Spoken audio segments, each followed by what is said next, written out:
प्रश्न गेले 2-3 दिवस माझ्या मनामध्ये येत असताना मग माझ्या बाबतीत असं का घडलं. खरं बघायला गेलं तर मी साहेबांच्याकडे कधी कुठल्या गोष्टीचा अट्टहास केला नाही. मी कधी त्यांच्याकडे कुठलीही सत्ता पाहिजे म्हणून मी काही मागितलं नाही. असं असताना स्वतःच आदरणीय साहेबांनी मला गेले 2-3 वर्षापूर्वीच सांगितलं होतं की शीतल तुला मी ही उमेदवारी देणार आहे आणि तू तयारीला लाग. त्यावेळीपासून मी आतापर्यंत सगळ्या माझ्या मतदारसंघात असेल, माझ्या सगळ्या माता भगिनी असतील, या सगळ्यांच्यासाठी काम करण्याचा तळमळीनं प्रयत्न केला.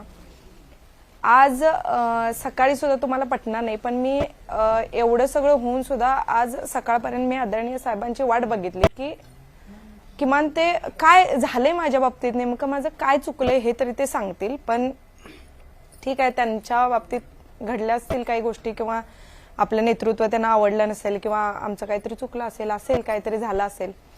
पण हे सगळं असताना गेले 2-3 दिवस या घडामोडी घडत असताना आपले नेते आदरणीय संजयदादा मंडलिक ह्या 3 दिवसात जे त्यांनी मला पारखलं की काय आहे ही पोरगी आणि काय करू शकते.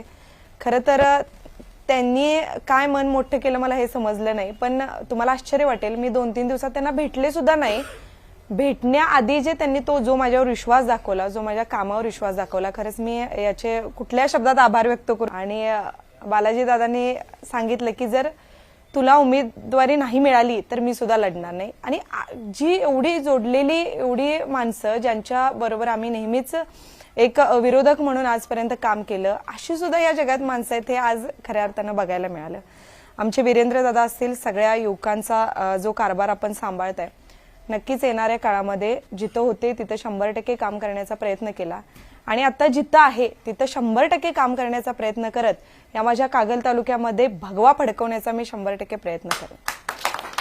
अशी काय अपरिहार्यता मुश्रीफांची झाली असेल असं वाटतं की त्यांना तुम्हाला फोन किंवा तुमची या सगळ्या संदर्भामध्ये चौकशी सुद्धा करावीशी वाटली नाही किंवा तुमची समजूत देखील काढावीशी वाटली नाही, अशी काय अपरिहार्यता?